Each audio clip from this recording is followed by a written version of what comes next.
Oh no, some scary clown squirted water all over my comics. Never fear, son! In Colorado, there is one place to go for all your comic needs.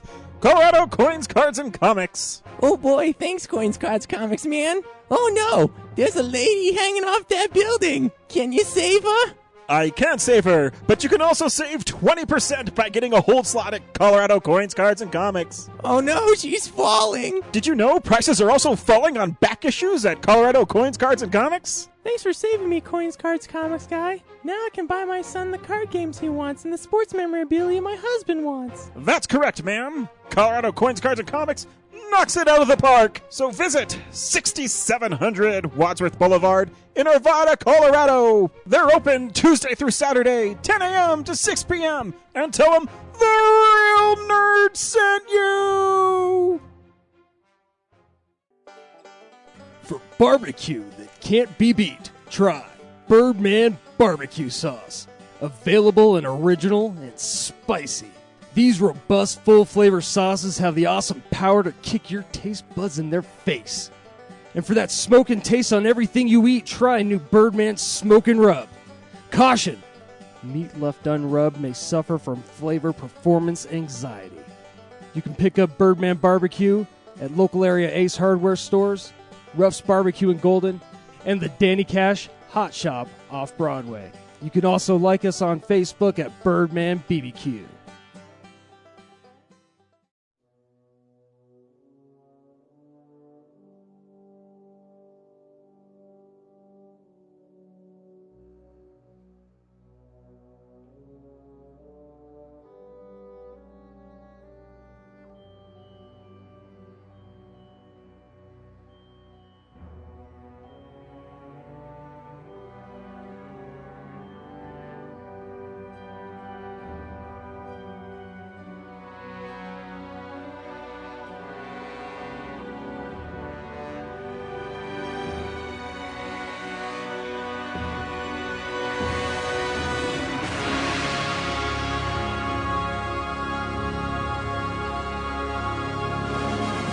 Welcome to Real Nerds. I am Ryan. In front of me is Brad. That's you. That's You're- you this. I'm That's right, you this week. You're right in front Sorry, of me. I'm just used to you going to James first. Sorry, And to my right is James, he doesn't want to show favoritism. That's all. Yeah. That's I all. appreciate that. Thank you. unfortunately, I'm going to start something with really sad. Yeah. We just got out of The Dark Knight Rises. We did. And we heard some terrible news that in Aurora at the Century 16 Theater, Yeah. which Aurora is a suburb of Denver.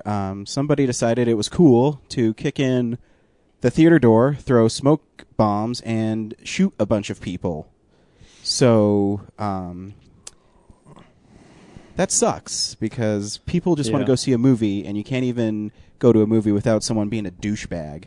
Yeah, And and this wanting to is do that we shit. we should say that this is recorded at 4:00 in the morning, and that's what we know as of now. Yeah, that's what we know of now, and 14 dead, 50 injured. something like that. And it's, Yeah. dude, it's just stupid, man. What is Yeah. wrong with people? And it's nothing to do with the movies. It's nothing to do with the music. It's just people are crazy. And this dude, I'm guessing it's a gentleman because they said on the news there's a gentleman. Well, he was like 6 feet tall or something. Yeah, and- wanted to He be, wasn't a gentleman. He wanted to be notorious and be Yeah. associated with a movie that's going to break box office records. And Yeah, it has nothing to do with how violent this movie is, or No. that Batman inspires violence or horrible actions like this. Before just to get in front of all of that, which will be the conversation for the exactly. next 6 Now months. you know tomorrow on CNN and Fox News and all those places is our movies make people violent. Because I mean the premise of the movie is uprising and militarizing normal people and Urban terrorism. we Yeah. can't even look at it that way. It has to be seen No. quite simply as this A is fucking a douchebag. a fucked up sad person who wanted to be famous. That's the only reason it's this movie. That's the only reason this happens. See, I don't even think it's a sad person. I think it's a fucking douchebag who's, Well, I mean that Yeah, I in know like what you a mean. I know what pathetic you mean. kind of. I know what you mean, because I felt the same way about, unfortunately, our town has a stigma too with Columbine. Yeah. The same thing with those guys. I try to pin it on, Doom or Marilyn Manson or whatever. Yeah. And I'm not a big fan of Michael Moore, but I agree with his argument in Bowling for Columbine. Then if didn't. that's the case, they bowled before they went and massacred their fellow classmates. You know, it's just it's senseless and it's unnecessary. So I'm sorry that we had to start that, but I thought it was worth mentioning. Oh yeah, I mean we can't so, we can't not talk about it. I don't believe in God and I don't believe in praying, but I do. Keep your thoughts of people that just wanted to watch a movie in your mind, because you know.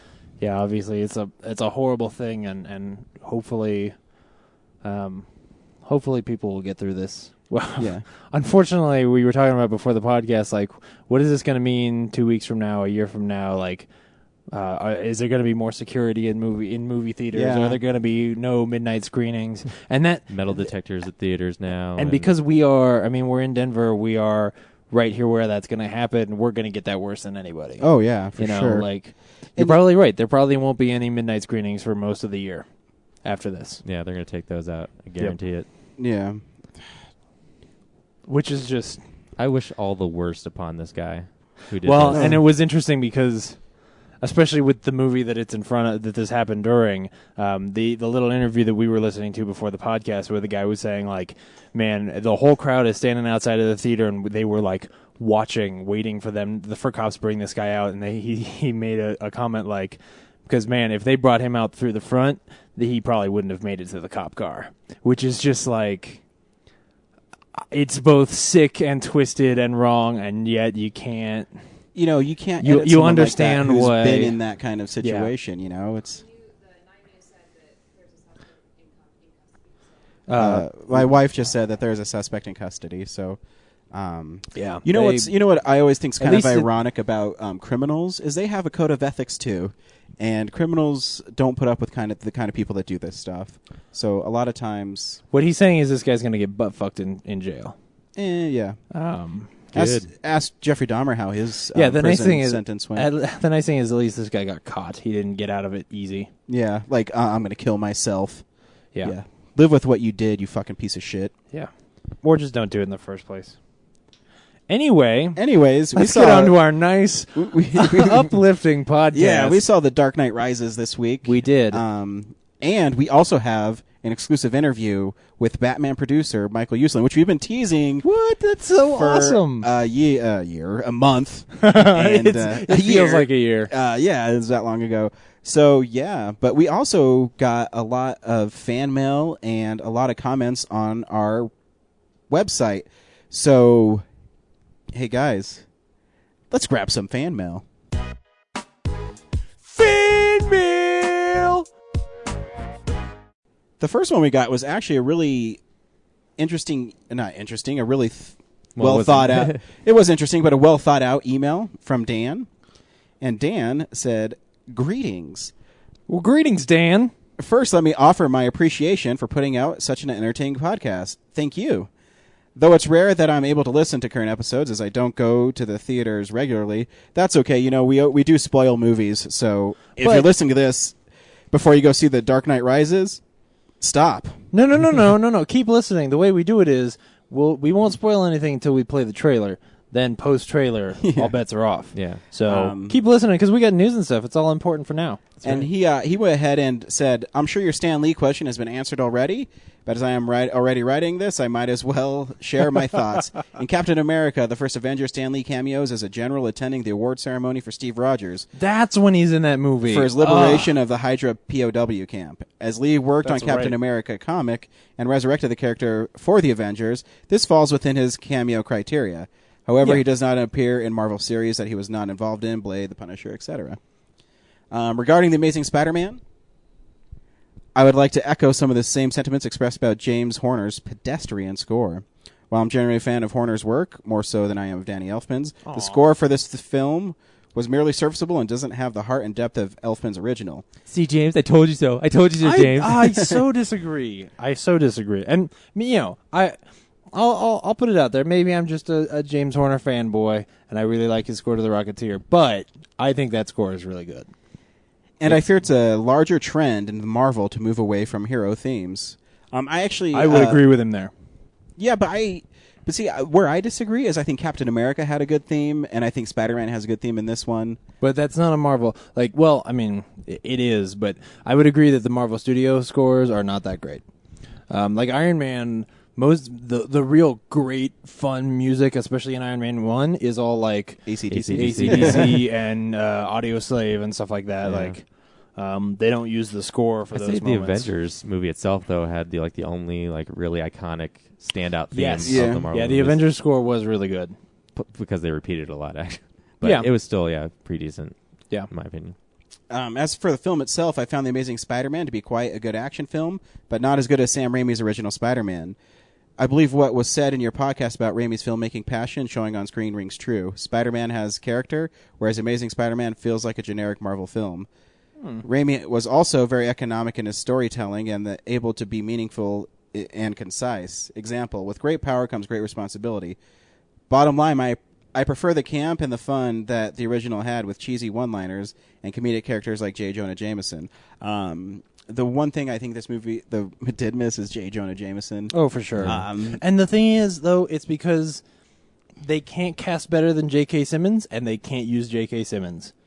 Like that's really how I feel. I'm like Yeah. you couldn't get any actor in the world who was better for that role than J.K. Simmons, and it's too much of a link to those first movies to use J.K. Simmons. I think it'd be so- all right if you put him in the second one. I do too. I think that would be really smart. Because he does the voice work in Ultimate Spider-Man. That's one of the only things I like about that cartoon. And logically, like, he can't be in this one because unless Peter Parker gets an internship at the Daily Bugle, like, right. Yep. he can't get a job yet because he hasn't graduated. So, And he finishes with saying, "Anyway, your insights on The Amazing Spider-Man were quite interesting, and I look forward to your future reviews. Regards, Dan." Thanks. Well, thanks, Dan. He's not done yet, though. He said, "P.S. While doing a Marvel retrospective, I compiled a list of Stan Lee's cameos. Should it be interested? Should that it be interesting? Should it be of interest?" Ah. So, The Amazing Spider-Man, The Librarian, Avengers, chess player / himself, Blade 1, 2, and 3, he is not in. Captain America, he's a general. In Daredevil, he's the Old Man Crossing. I remember that one. Oh yeah, That's a great one. That's a good one. Elektra, he was not in, obviously, because Elektra was a Frank Miller character. Yeah. Fantastic Four, he was Willie Lumpkin. That's true. I remember. That's actually a pretty funny one. And the second one, Rise of the Silver Surfer, Rejected Wedding Guest, another good one. Yeah. Not in either of the Ghost Riders. In Hulk, he was a security guard. Again, I don't remember that one at all. Yeah. I saw that movie twice, maybe twice. In The Incredible Hulk, he was Pop Man, uncredited. Iron Man, he plays Hef himself. Yeah. And Iron Man 2, he's Larry himself. He's not in any of the Punishers. It's weird that he's uncredited on Incredible Hulk because he's actually a plot element in that movie. So Oh, that's true, yeah. yeah, Spider-Man, he's a crowd pedestrian.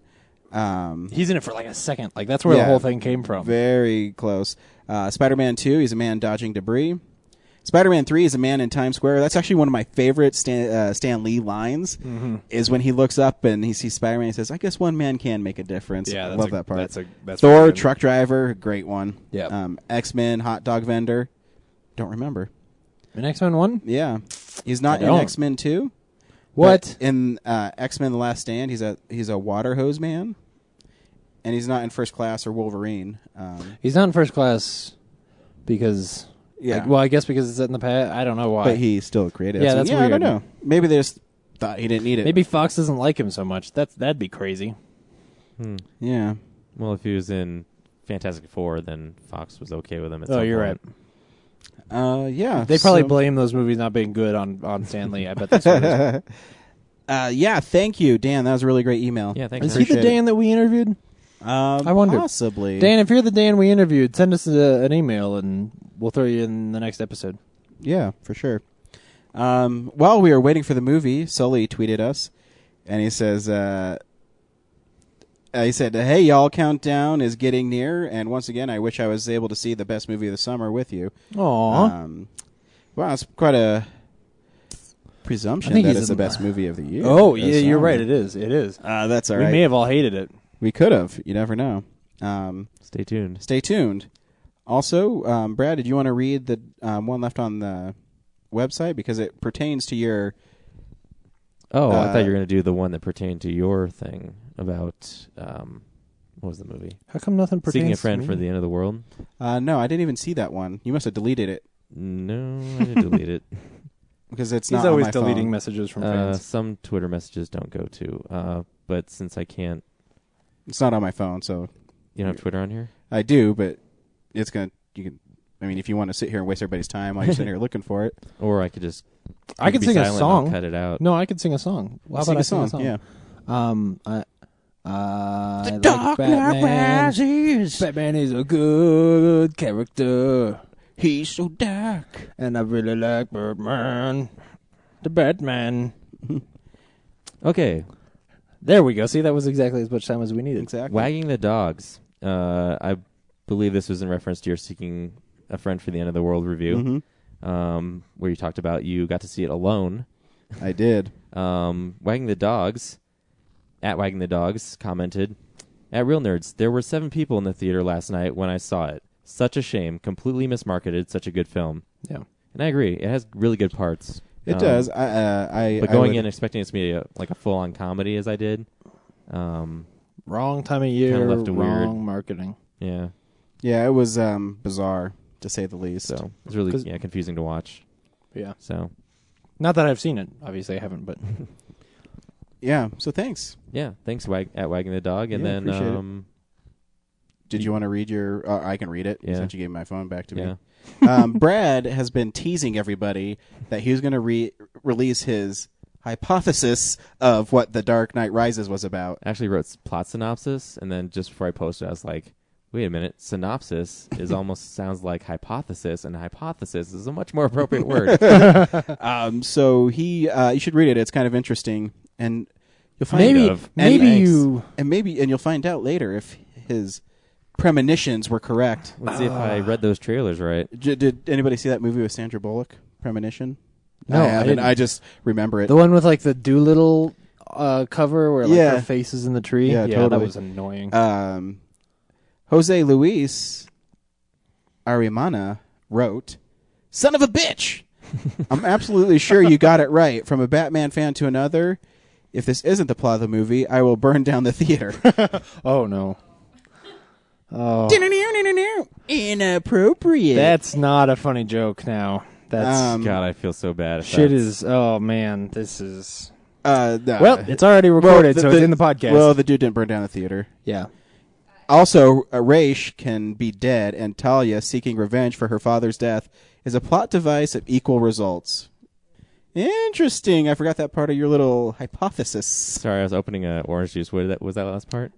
He put in parentheses, also, Raish's can be dead, and Talia seeking revenge for father's death is a plot device of equal results. That's true. That is a good point that he makes. It is a very good point that he makes. Very good point. Yeah. Yeah, so thank you, everybody who took the What time. about Sully's other tweet? He said, "Oh man, 1 hour till the movie, and it's going to be the best birthday ever. So happy birthday, Sully! Yeah. Happy birthday, Sully. Cool movie to come out on your birthday. I wish Spider-Man would come out on my birthday, but my birthday's in August. It'll never come out in August. Hey, Sully, do you want a Steelbook DVD or Yeah, Blu-ray? yeah, you won it. In case you haven't been listening, yeah, you won one of them last week. Yeah, but I also sent him a message on Facebook, so he should hopefully respond to it. Sweet. So thank you, everybody, for tweeting us, emailing us, leaving comments on our website. I appreciate it. It makes it a lot cooler when we have stuff to talk about. This week, our friend Jesse, who has called the show before, went to San Diego Comic-Con, and he gave us a little call in and let us know what happened at the con. So A little convention that happened, you Yeah. know, last week. Not as big as Denver Comic-Con. no, nothing is. Of course. So, but So here's Jesse from San Diego Comic-Con. Hey guys, it's Jesse here again. I just got back from San Diego Comic-Con and thought I'd call in and give you a quick update on some of the new movies that are coming out. As we all know, San Diego Comic-Con is a great opportunity to see all types of multimedia, you know, comic books, movies, TV, games, everything that could be imaginable, action figures. But since this is Real Nerds, I'll skip all of that stuff and just get to some of the top films that had trailers there this year and what some of them were about. First on the list is The Hobbit. What is there really to say about The Hobbit? If you liked The Lord of the Rings, you'll probably like The Hobbit. It seems to be about the same speed as the other movies. They did break the book into 2 parts. So the first part is coming out, I believe, December, or if not, then early next year. I wasn't really paying attention to the dates, but it promises to be just as exciting as the Lord of the Rings trilogy was. The second movie is a movie called Elysium, and that is by the same director who did District 9. Not much about this movie was revealed. They're keeping a lot of it hush-hush, but the basic premise is that at some point in time in the future, all of the really, really rich and important people live in a space station that orbits Earth. It's known as Elysium, which is the Greco-Roman term for heaven, essentially. And the Earth is just left to languish in a post-apocalyptic sort of a sense with, the planet's unsustainable and it's really crappy, and so all the unimportant and non-rich people just kind of languish there. I'm sure that there's some sort of a story that they're going to build that incorporates trying to break that system down. There wasn't a whole lot revealed about it. The next movie actually seems really exciting. It's called Pacific Rim, and it's by no means a new idea. It's something that's been done for years, especially in anime. Something that's akin to like Voltron or Power Rangers, or most notably Neon Genesis Evangelion, is that monsters or mutants come from space or another dimension. And so to combat that, human beings have built giant robots that they have set up to fight and kill the monsters as they come and try to invade Earth. It looks to be a lot of real big action, a lot of great special effects. I'm really excited to see where they're going to go with that one. Another film that was widely talked about is Disney's Oz, the Great and Powerful, a prequel to the original Wizard of Oz. It's made by Disney. The trailer looks pretty good. We'll see where they go with that. The next one, which also looks really interesting, is called Looper, in which Joseph Gordon-Levitt plays a bounty hunter who is tasked with having to kill a version of himself from the future that's being played by, it looks to be an interesting premise, having to fight yourself in the future with, you've got the problems of age, but you've also got a little bit more experience, and perhaps a little bit more of what the younger version is going to do. The last two films that were shown were Judge Dredd, which looks to be a reboot of, from the original played by Sylvester Stallone. So we'll see how that one does. I've never been huge into the character of Judge Dredd, and seeing the trailer kind of left me with this feeling of this movie could be good, it could be bad. It didn't seem like anything special. And then the last movie that was shown was the new Man of Steel. I unfortunately was not able to see the trailer for that, so I have no idea how it looks. But I hear that it was so good that one of the fans in the audience cried, so they showed the trailer twice. I have high hopes for it, but we'll see. And that about wraps up all of the movies that I had seen that seemed of relevance from San Diego Comic-Con 2012. Thanks. Bye. Cool. So, sweet. Yeah. So Jesse obviously got to see a few previews of movies like Elysium. So cool.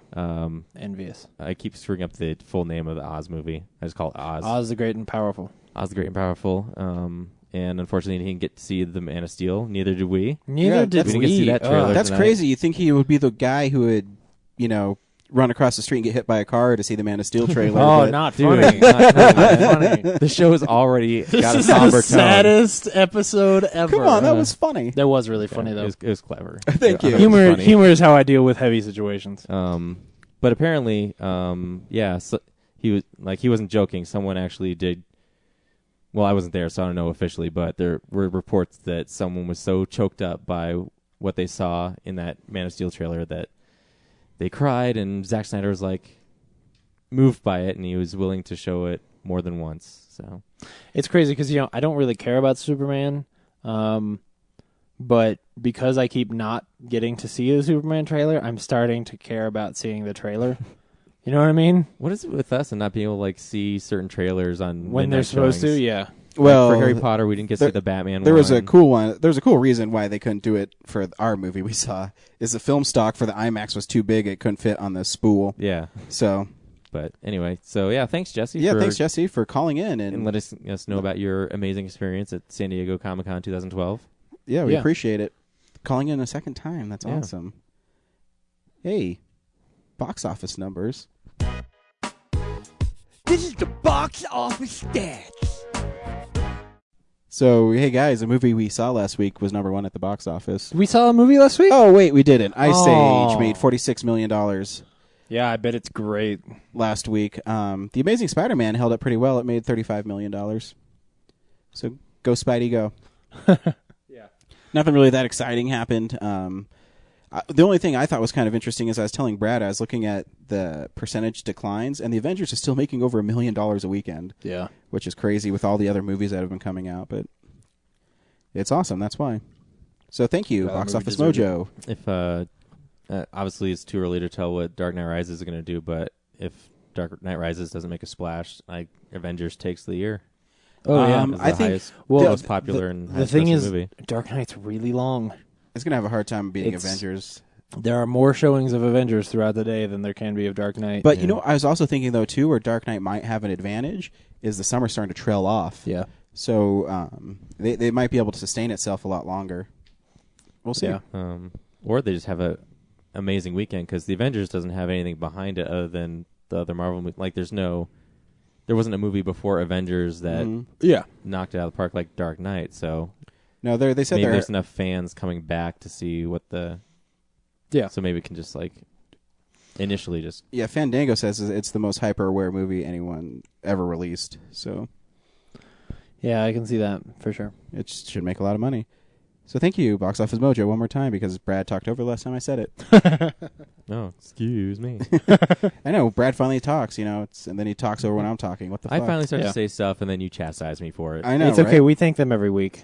I What will do they say do that, for Brad, you us? sound a lot better than you have for the last month. I know I'm not coughing every 5 seconds. I know, it's pretty good. Yeah. People are sleeping over there, man. Well, I had to knock on wood, otherwise we don't have a sound effect. Knock on your wiener. Whoa, Yeah. whoa. Well, I did really like The Dark Knight. That's all I'm going to say. So, Oh, spoiler alert. spoiler, jeez. We're not even there yet. So this is what's coming out next week on Blu-ray. DVD releases and Blu-rays. I know you guys are excited for Star Trek The Next Generation. Season 1 is coming out. Is on that Blu-ray. next week? I didn't know it was that quick. Yeah. Oh, man. I'm It's going to be be expensive. because it's going to come out super expensive, and I feel like if I wait 2 or 3 years, I'll Yeah. get it for $20 like I did some of the other seasons on DVD. Yeah. But I really want to see it right now. That's always a double-edged sword, Yeah. It's really beautiful, and I keep seeing little screenshots of it. I think if it weren't season 1, because season 1 of that series is not the best season. Like that's one of those shows that gets on a lot of lists of like, hey, skip the first season when you're first watching it. So it's probably one I'll wait on this season, and when season 2 comes out, I'll buy that one. Also, Hero Dreams of Sushi is also coming out. What? Hero, Jiro. Dreams of Sushi. I always thought it was an interesting documentary I wanted to see. Yeah. It's about the greatest sushi chef in Japan, and it's in a little hole in the wall at like some railway station, and he's been making sushi for 70 years or something. It's crazy. Huh. And I guess he's such a perfectionist, and his son wants to take over his restaurant, and he's in his 70s or 80s. I forget, but he doesn't want to give up, and he has to master the art of making sushi. It's supposed to be really good. I meant to see it, but whatever. Also, Silent House comes out, which I saw. I don't think you guys saw that one. No, Wait, is that the Elizabeth Olsen one, yeah. Olsen one? The one That's that's all all right. one shot? Yeah. I didn't remember you saw that. Okay. And then also on Blu-ray, I just saw it because I like the movie Mystery Men. Also comes out on Blu-ray. Oh, nice. Dude, yeah. I already have it on HD DVD, so I'm covered. Yep. Oh, Digital nice. Bits supplies us with all our release information. Thank Thanks. you. Digital Bits. Real news. It's real news. All right. I'm going to start with my favorite piece of news, not only this week, but for a while. This is one of my favorite stories. I'm going to put to rest something you guys have been worried about a lot. Guess what? this week Variety told us that The Hobbit is not going to be 3 movies. There you go. Cool. Now you know. I thought we Wait. thought it was going to be 2 movies. Yeah. Yep, Who said that's it what the wasn't? whole internet did, what you're doing right now. Basically, Variety put out this story saying that despite rumors, The Hobbit is not getting split into 3 movies, which caused a whole bunch of rumors on the internet saying that The Hobbit is going to get split into 3 movies. Basically, what's happening is Peter Jackson wants to get some money out of the studio so he can go back and shoot some extra stuff. And it's not entirely clear whether or not this is stuff that's going to be on extended cut or if it's pickups or what, but it seems like it's a substantial amount of stuff that he needs money for.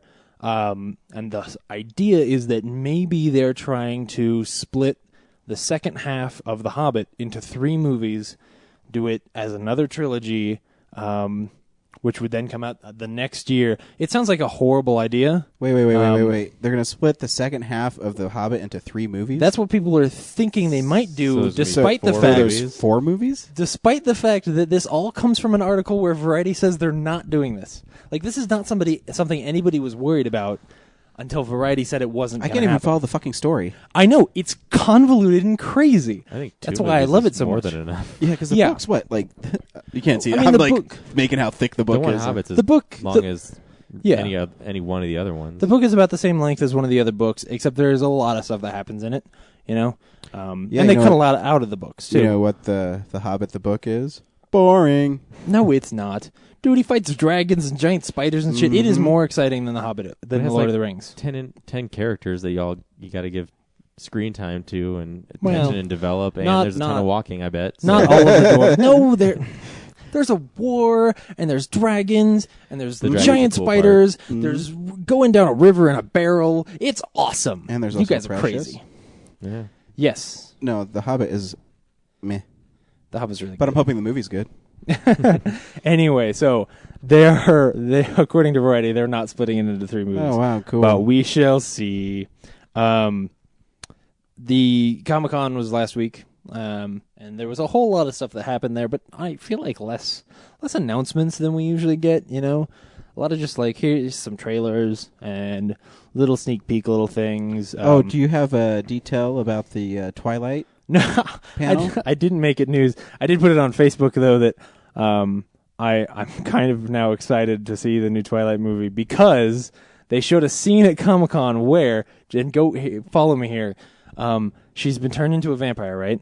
And she runs out into the woods, and Edward chases after her, and she wants to go eat a person. But he's like, no, you can't eat a person. Eat this deer. So she goes to where the deer is, and there's a mountain lion there that also wants to eat the deer because deer are constantly, just surrounded with predators in the wild. And she gets in a fight with the mountain lion. She and the mountain lion jump at each other, collide in midair, then they wrestle, and then she bites its neck and kills the mountain lion. And this is a scene. So you're saying Bella goes cougar hunting in the new Twilight? Oh, cougar jokes. I totally knew we were going there. That's all I was thinking that whole time. You were thinking that I was going to do that? No, You- I was trying to make my own joke of like Kim Bauer. Oh. This is the Kim Bauer with superpowers. You and your story. premonitions, Brad. Sandra Bullock movie. Anyway, I Oscar winner Sandra Bullock. don't know if that is necessarily as awesome sounding as a vampire C-section, but it still might be enough to get me in that theater. You've seen Sandra Bullock win an Oscar. Now see her in a movie she saw coming. Premonition. Sandra Bullock, star of Judge Dredd and Premonition. Anyway, I brought up all of What was Comic-Con, Demolition so Man? I can't remember. I brought up Comic-Con so we could talk about Marvel Phase 2, Yeah. which they gave us some details on. And basically, the roadmap that we have now is next year, 2013, we get Iron Man 3, and then we get Thor 2 in the fall, which will be Thor 2, The Dark World. It'll just be Thor, A Dark World. Oh, yeah, that's right. It's No just 2. Thor, A Dark World. Which we don't really know what that one's about yet. No. Because we don't. They still don't haven't quite revealed who the villain's going to be. It has to start shooting soon. Oh yeah. Well, but they're keeping stuff hush hush. It's not like they good. don't know what's going on. It's just. Then the year after that, we get Captain America in the early summer, We get the Guardians of the Oh, and it's Captain America: The Winter Soldier The Winter Soldier. in summer. No, well, it's yeah. actually April. It comes out in April. I think it's April. Oh, is it early? Wow, it's 24th or 14th. It's wow. And the Thor spring. comes out in November. Really unusual times. But for that's only superhero only movies. like 2 weekends before the Yeah. normal Marvel weekend. So that's not too early. And considering the fact that they may have 3 Marvel movies that year, that's probably a wise choice. Yeah, no, I agree.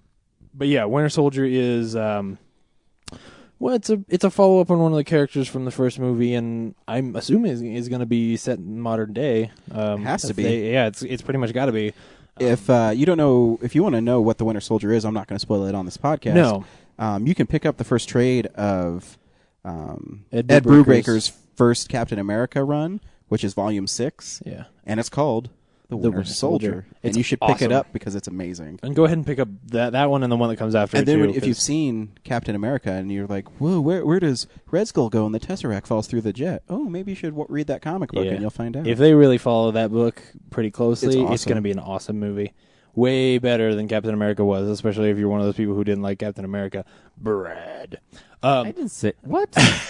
And if you don't like Captain America, you are a Hydra soldier. I thought it was okay. By the way, pick up those comics at I'm Carlo just- Coins, Cards, and Comics. Yeah, absolutely. Pick those up at Colorado Coins, Cards, and Comics. Yeah, because you'll have to get in trade because when Captain America came out, that run was extremely low, like print run. So and if you find the first one, you're still going to pay like $30 for it. Well, it's And you'll 'cause- get 20% off that if you have a hold slot at Colorado Coins, Cards, and Comics. Yeah, That's you right. will. So then later that summer, we're going to get Guardians of the Galaxy. It's totally confirmed. We knew this was going to happen because Kevin Feige was not being real quiet about it. But they're going to make a Guardians of the Galaxy movie. I haven't read Guardians of the Galaxy, and right now they're not printing the trades. So I guess I got to find a way to get a hold of that. But it's got a raccoon in it. Yeah, Rocket Raccoon is actually going to be in the movie. I was reading an interview with one of the producers, and what they got away from it is that they're speculating that Thanos, when he was at the end of the Avengers, is going to come. He's going to want to attack Earth, and the Guardians are going to try to stop him. Yeah.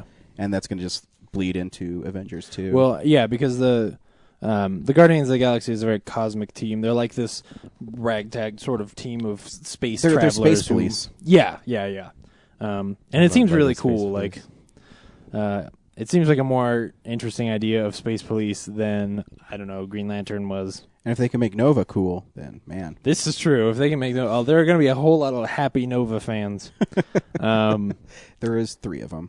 No, there's not. There is really like He's like, got more popular. Yeah, he has.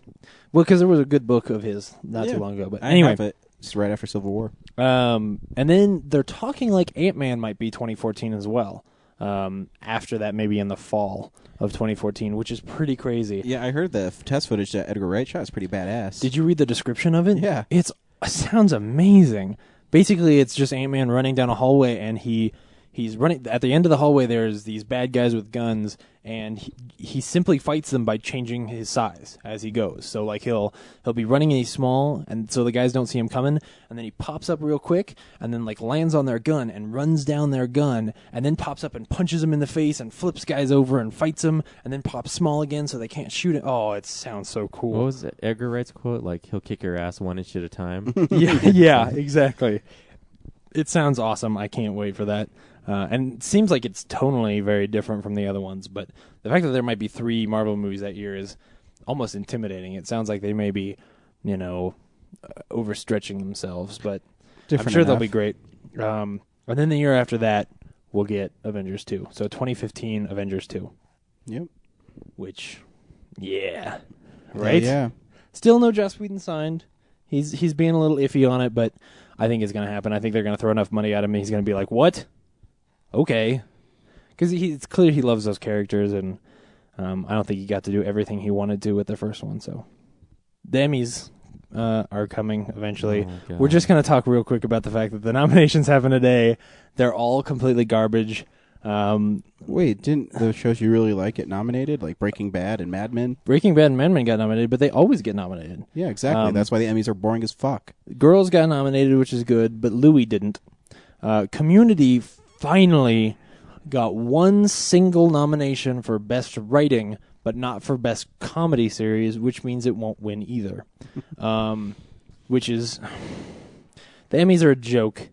And while we will talk about who won later, I'm sure, even though it will be completely boring because they only nominate like half good shows, it's just annoying. Anyway, Sam Raimi, you like talking about Sam Raimi? I love Sam Raimi.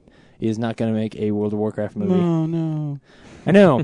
I basically like once every 6 months there's an article about the World of Warcraft movie, and I go, "Oh, they're still doing that."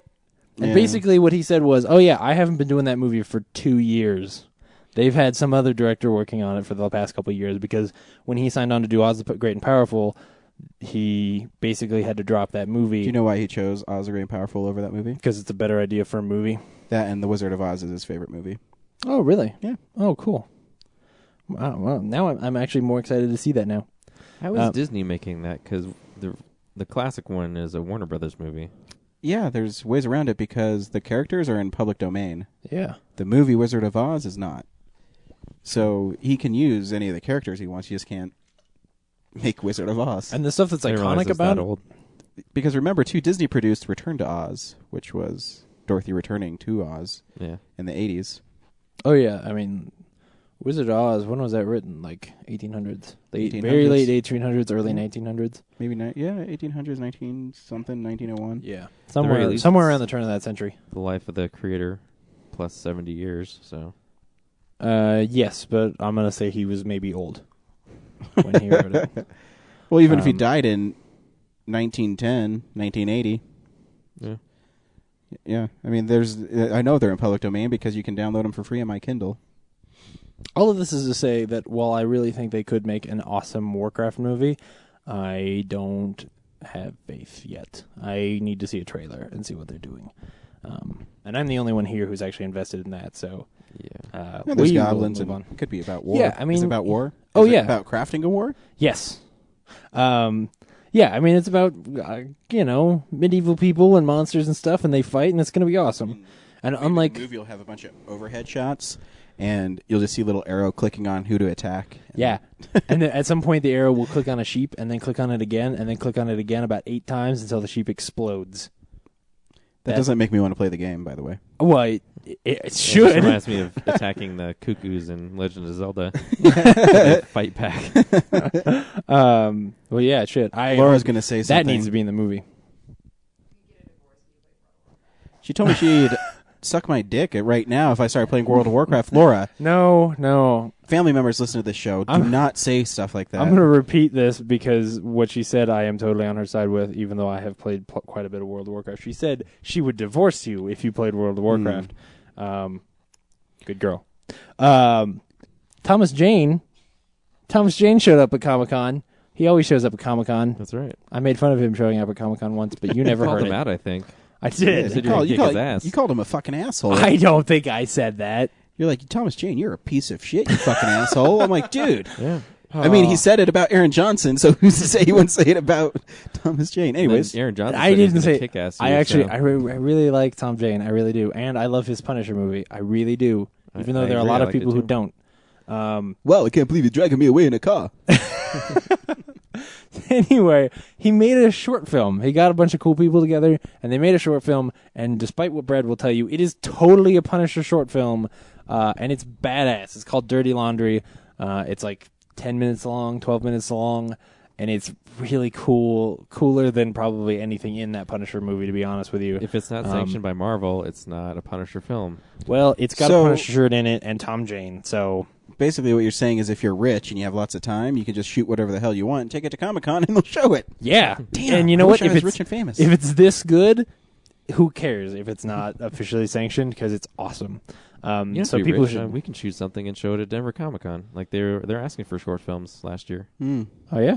Yeah, We'll have to do some shit. I know. We need to make Real Nerds the movie. Yeah. Real Speaking Nerds of- podcast the movie. Speaking of Denver Comic-Con, I don't think we big, can talk about that yet. big announcement is they announced the dates for next year.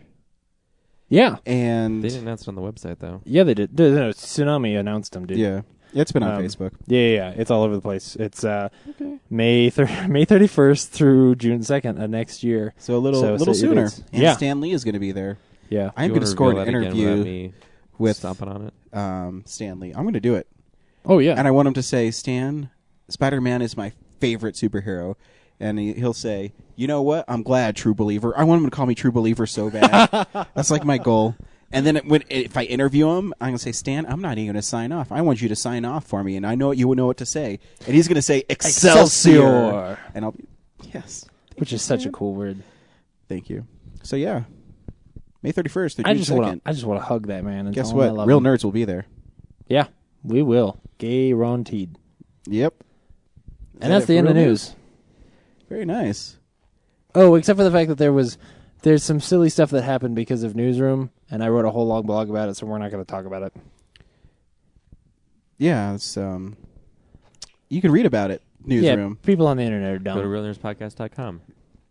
Guess what, guys? It's time to sit back, kick back, and reveal what we've been watching. So, yeah, this is the stuff we've been watching. I really didn't watch anything this week. The only thing I really watched is I watched the 12th part, Making the Amazing, on Spider-Man 2 Blu-ray. And I always thought it was the Spider-Man 3 Blu-ray where they have Sam Raimi totally hamming it up for the camera, and when he's quote-unquote yelling at Tobey Maguire, it's brilliant. And it's really funny because they have like sections, and they go to one that's just called Direction. And it starts off as a usual like fluff. Oh, Sam Raimi's such a great director. Yeah. If it wasn't for him, this blah blah blah blah blah. And then it cuts to Sam Raimi. Tobey Maguire is sitting there, and he's giving him directions. Says, "Hey, in this scene," and he looks over and he sees that the DVD people are filming him, and he says, "Hey, and if you can't learn how to act better, then I'll get someone up here who can." And then it cuts to and the next scene is he's hitting Bruce Campbell with a stick, so he'll say his lines. It's freaking brilliant. But the making of the documentary is really good. It's like 2.5 hours, and they go It's longer from than the movie. Yeah, they go from the visualizing the movie, what originally was going to be in it. He wanted Doc Ock in the first one, but it never happened. And then he was thinking about putting the Black Cat in it, the second one. Well, yeah, the original, like when the first version of that script got to Michael Chabon, it was like the Black Cat was in it in a whole, but like way too many villains, and he's the guy who cut it all down to Doc Ock. And that's what Sam Raimi said in the interview too. He said, they gave me the script and it was just big, and I said, no, we need to focus on specific characters. And I guess as soon as Spider-Man, the first one, premiered, he started working on Spider-Man 2 immediately. Mm-hmm. And they said he didn't even take a week off. So he made those movies for like 4 straight years. Wow. So it was a really cool documentary, and I watched some more of the animated series. You mean Batman the animated series? Yeah. Animated. I have too, and that show's great. Yeah. You just call it everybody knows when you say the animated series, right? Well, as long as if you're talking about Spider-Man and then you say the animated series, then people might think you're talking about a Spider-Man animated series. Really? Yeah. And then which one? Yeah. I'm just I thought that it was just so widely known, and it's so amazing that there's a Star Trek the animated series. Maybe if you emphasize the animated series. Yeah, the animated series. Yeah. So yeah, that's it. Nothing really exciting for me this week. Cool. You're just looking at me. Should we talk about, because we both watched Breaking Bad. Bad. Breaking Bad came back this week, and this is the first time that you and I can talk about it. Like it's a thing, because you have finished season 4 and caught up, and now season 5, the final season starts, and it was pretty good. Yeah. Right? I like thought it wasn't the scheme was a little far-fetched and and kind of wrapped up a little too. They're a little too invested in. Yeah, and the conflict itself for the episode feels a little bit like them just cleaning up the last few things from last season. Mm-hmm. But it's also, it's the first episode of the last season. They have a lot, especially based on the preview that they show you at the end. They've got a lot of work to do this season, a lot of stuff they're going to try to do, and so they got to sort of get moving, and they have to do it not in a way where like every episode's going to be awesome. They have some stuff they got to lay the groundwork on, and having watched it every season the way that I have, I feel like every season's that way. I mean, every season ends with a bang, and then when you start the next season, it's a little jarring because it's like, oh, okay, right, we're slow again. We're back to the slow burn. So, it wasn't like it didn't wow me from the first episode, but I'm sure it's going to be amazing. I like meth. Hey, wow, that's something you don't want to admit on the podcast. No, we here at the Real Nerds Podcast did not condone meth or promote meth. No, kids, meth bad. But you promote a show that's about a meth dealer. Yeah, because it's great. Yeah, it's a show about building a villain. Oh, the man. intricate little details that turns a good person into a bad person. And he's going to get his comeuppance at the end of this series. I assure you. I'll get right into watching that show. It's going to be really interesting to see how it ends because I'm not 100% sure that you're right as far as how it's going to end. But, Okay, well, we'll see. Hey, what happened to his friend? Still alive. Oh, yeah? Yeah. The only reason I know he got shot in the face is because Entertainment Weekly had a cartoon drawing of him having a hole in his face. Wait, who? I don't know. Not Aaron. No, Aaron Paul did not get shot in the face. Whoever got shot. Nobody got shot. Somebody got blown up. Yeah, Somebody that's what got I mean. blowed up. No, I know not Aaron Paul. He's like his son, right? No, who's His like son's his not dead. friend? Aaron Paul's character, yeah. Whatever. Anyway, Um, nobody's gotten shot in the face in a while. Oh, no, I know why what you're thinking of. It's because that character shoots somebody in the face and is defined by that moment. So it was probably like an artsy rendering of like him, but he's got a bullet in his head like the guy he shot. Yeah, that's actually kind of cool. I've seen that art. Anyway. I actually haven't seen all of season 4. by the Oh, way. that's right. You're still missing like the middle episodes. Yeah, because Netflix. Huh? Okay. Laura says she hasn't seen any of it, so we're going to move on. Well, I was going to say that I only because Netflix started streaming it the day of the premiere of the 5th season, so I rushed to see the first 3 episodes. Then I had to go to another place where I've Comcast On Demand 9 through 13, and then got to see and oh man, I mean, it's so good. 9 through 13. I can't wait to watch what led up to that because it's pretty crazy. Yeah, it's pretty crazy. Anyway, I'll just keep going since. Well, anyway, I've been watching The West Wing. I teased this last week, and I'm well into The West Wing. I started watching it because it's Aaron Sorkin, and I love the newsroom so much. And surprise, the show is great. It's a little bit dated, just especially the pilot. Man, the music they use in the pilot is garbage, but it's really cool. There have been a few really rousing emotional moments in that show where, because it's these people who deal with some pretty heavy stuff every week, and it's all unlike the newsroom. Fate of the country. Yeah, yeah, but unlike the newsroom where it's all real stuff that happened 2 years ago, he's just making stuff up. But he's really good at it. The stories that he tells, especially the end of the 2nd episode, I believe it is. Yeah, it's got to be where he's basically this character that we just met dies, and this president that we don't even know that well has this moment where he's saying to his aide, he's like, I'm gonna blow this whole country off the face of the planet. Like, and just the way he says it, you're like, oh man, some serious shit is gonna happen. And where that storyline goes is fantastic. Like, it's just great. And he deals with so many characters so well and makes you like them all so quickly, that you should check this out. It's not on Netflix streaming, so it's something you have to actually buy the DVDs of, which is a shame, but it's worth it for sure.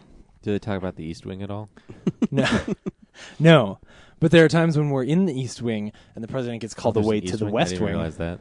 Sorry, I was making a joke. Yeah, no. Well, it's a thing. All right. Yeah, it's a building, and one side is on the west side and one side is on the east side. What do they do on the east side? The east side is where like all the East side. the part. It's where, as far as I understand it, at least, it's where all like the any parties and stuff that they have, or if they've got to have balls and that kind of stuff. The business is all in the West Wing, so the offices, the Oval Office, all of that stuff is in the West Wing. Party in the front, business in the back. Business Wait, in the is that West. the other way around? Shit, Yeah. I messed it up. Party in the East, business in the West. Yeah, it's pretty great. Brad, what else have you been watching? I just watched Breaking Bad, so. Oh wow, okay, Oh, short week for that. man. Hey, guess what, though? You guys are skipping over me on Comic Corner again because Brad got some stupid fucking Batman book that I'm going to have to listen to him babble about. Comic Corner. Well, I'm sorry, I chose a Batman book from my childhood to insert into the Dark Knight Rises episode. The story he's about to tell is going to be cool. It better be cool. Oh my god, it's not. Sorry. Fuck. I just thought it would be poignant to point out that... Okay, well, you got to 'cause- pause so we can put in our intro for the Comic Okay, Corner. I'll wait. You fucking idiot. What's up, nerds? It's the Comics Corner. We don't have to pause that long. I thought I was going to continue calling me a jackass. Okay, so for this week's Comic Corner, it's not really even a recommendation. I'm sorry.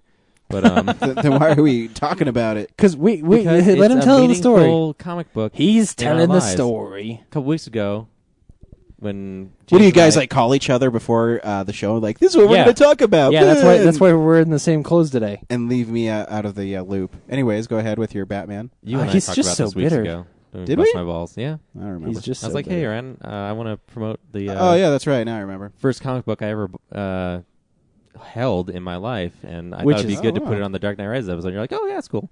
Yeah, Yeah, it's yeah. a cool story. Let him tell the story. That's not that cool. All right. So, a couple of weeks ago, when I was talking to you about my history of... With Batman. Sorry. I Pause I'm for trying to tell a dramatic. story. Yeah. I mentioned Pause. about the history of how I got into comics. Yeah. And I totally skipped over to the fact that in 1989, it wasn't Nightfall Comics that got me into Batman. It was Detective Comics, Batman in Detective Comics, issue 617. I don't remember if it was my babysitter or a relative that brought over 2 copies of this issue that I got, and then my brother got the other copy. And amazingly, it's a issue that features the Joker. And it's from July. I guess it must have come out the same month as the movie. Oh, no, it came out in June. Yeah. The Burton movie came out in... But remember, comic books are a month ahead, so July would come out in June. Yeah. Oh. They do that on periodicals because they wanted the book to stay through July. That's Yeah. why everything's always a month ahead when you get magazines. So, yeah, they probably orchestrated the Joker being on there on purpose. Okay. Yeah. Well, yeah, I was... I totally forgot about this, but, yeah, it's pretty cool that it's a Joker issue, and it's about... the story's not that great because it's just about Batman's trying to... He's doing some detective work, and then gets a tarot reading. What? Like he's tracking somebody, and then that falls through. But So he's like, I'm it's going to go at get a my tarot- palm read. It's like in a bad part of Gotham that has like a tarot card If place. Zatanna did it, then it'd be awesome. Huh? If what? Zatanna. Zatanna. Oh, Zatanna. You know, the magician. No, but there was a animated series episode that was really good that had Zatanna. Really? Yeah, it Huh. harkens back to when they were children together. It was really a cool episode. Weird. But Zatanna doesn't know about. Bruce. Doesn't even know Bruce Wayne. Yeah. She knows him as someone else. Anyway, back to this issue. Batman goes, takes a break and gets a tarot card reading, and the tarot card talks about I think it's called Lamat, but it's for that's the tarot version of the Joker, and it parallels Batman and the Joker as contrasting cards, and then later in the issue, Batman. I forget if it's a flashback or it's actually happening after the tarot card reading, but as she's reading the cards, it parallels this thing where the Joker's doing a heist at a museum, and Batman's already there as Bruce Wayne doing like a benefit or something. The Joker comes in and reading it again, I forgot how violent it is. Like there's people getting shot in the head and like blood splurting out, and It's after the Comics Code was done. is it? Yeah. Everything Yeah, you're everything right. There's post no 80 Comics Code on here. by 86 it's over. That's weird because I've seen Comics Codes on recent issues. But anyway, DC still submits, but if they don't get it approved, they publish it anyway. yeah, it's like really violent. Like the Joker does some awful things to civilians in this book, and then Batman gets crushed by some Egyptian pillar exhibit thing, and like breaks his leg, but he's able to like push it off of him and still take down the Joker. And the Joker's just really awful in it. Like he's really mean. Wow. So, and I remember being a little kid and like reading that and like, God, I didn't get that from the movie at all.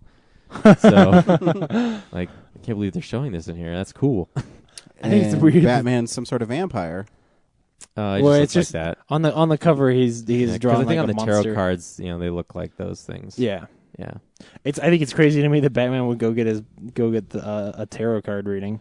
Yeah, that's the goofy part is like he would take a break and like start talking to this woman and get a reading. But there's also I was reading some other book from I think 86, 84, where Batman shows up at Gordon's office and he sprawls. Gordon has a couch in his office and then Batman just sits down on the couch like Mad Men style. Don Draper. like talking to Gordon. Like Batman wouldn't just like chill back Hey, like that. what's going That on, panel Gordon? does not make sense. Yeah. Tell me about the minutes. You know, there was a. This is totally off topic, but I was reading my Mega Man comics this week. They're and- Mega Man comics? Yeah, they're made by Archie, so they're made for kids. Yeah. And the first arc is basically how Mega Man gets corrupted by the evil powers he's given from because he absorbs powers from the Robot Masters. That's what that. Wow. Okay.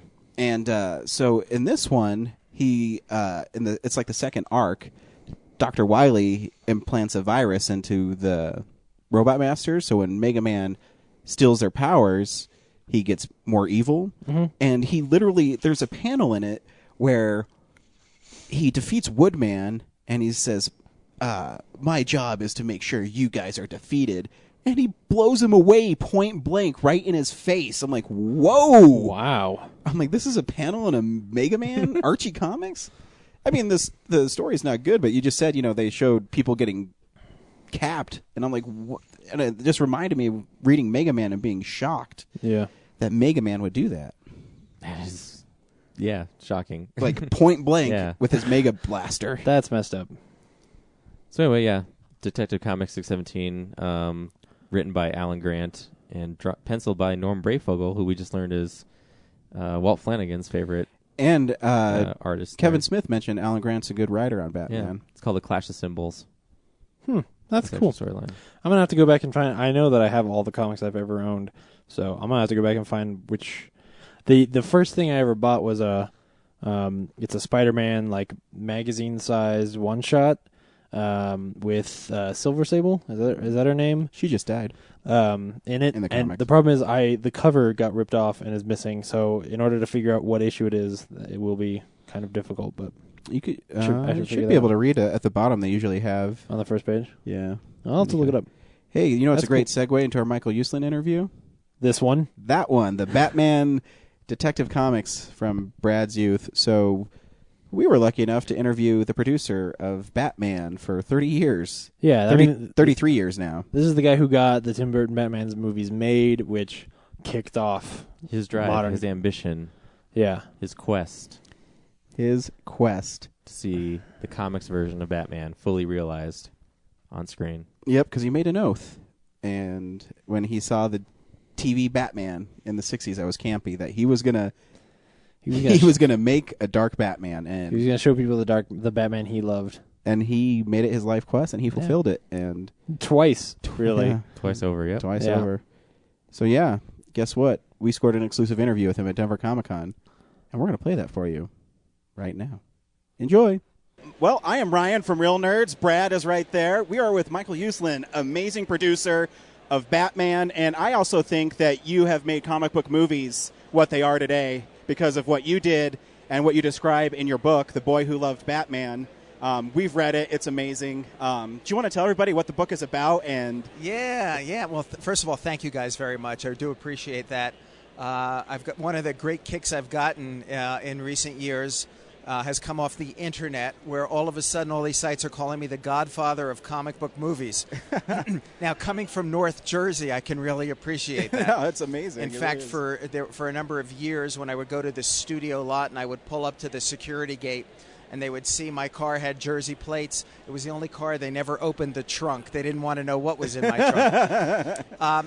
Yeah, I wrote The Boy Who Loved Batman. It's my memoir. It's my autobiography. And I was the ultimate comic book fanboy geek growing up. Something that I think so many people can identify with. My hope is that every guy who reads this book will say, oh, wait a minute, I'm the boy who loved Batman. Yeah, you know what's great about your book is as you read it, you're like, I do that. You know, it's great. Yeah, Oh, thanks. So, yeah. Well, for me, it's a little bit different because I grew up in the 50s, 60s, and 70s. Yeah. So my era was a little bit different, but what drove all of us fanboys and collectors is all really the same passion, and it's about passion. This is a book that details my love of comic books, how my collection grew ultimately to way over 50,000 comic books dating back to 1936. 45,000 of which, by the way, I've now donated to Indiana University's Lilly Library. Oh, very nice. So that scholars, fans, academicians would be able to access it and use it in the many, many decades to come. But what do you do when you have a dream? My dream was, after watching in 8th grade the Batman TV show come on the air and see the whole world start laughing at my poor Batman, was to find a way to show the world through movies what the true Batman was. The guy created in 1939 by Bob Kane and Bill Finger, and then expanded by Jerry Robinson.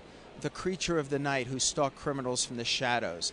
The villains who were homicidal maniacs and severely deranged. And that, to me, was far more interesting than a pot-bellied Batman with pow zaps and whams. And I wanted to change his perception worldwide. And that really became the dream that I set out starting in about 7th, 8th grade to pursue. Wow, and it was a really hard thing for you to do. I mean, you said in the panel today that it took you 10 years to convince people that you could make a dark Batman, and not only make it, but make it good and make people accept it. And, I mean, how was that experience for you? Was it challenging, or was it rewarding when it finally paid off? Have you ever been hung upside down by your ankles for 10 years? No, not yet. Okay, well, then you can't imagine what it was I like can't. for 10 years. Every studio turned me down. They all said I was crazy. It was the worst idea they ever heard. They said, Michael, you can't do serious comic book movies. You cannot do dark superheroes. You cannot make a movie out of an old television series. It had never been done. So it was nothing but years and years of doors slamming in my face. And then trying to persevere. You try to maintain a high threshold for frustration. And the key is to knock on doors. Mm-hmm. So as I say in a lot of I speak a lot at universities, and as I tell all of the students, the only thing I could promise any student graduating college is that doors are going to slam in your face, for sure.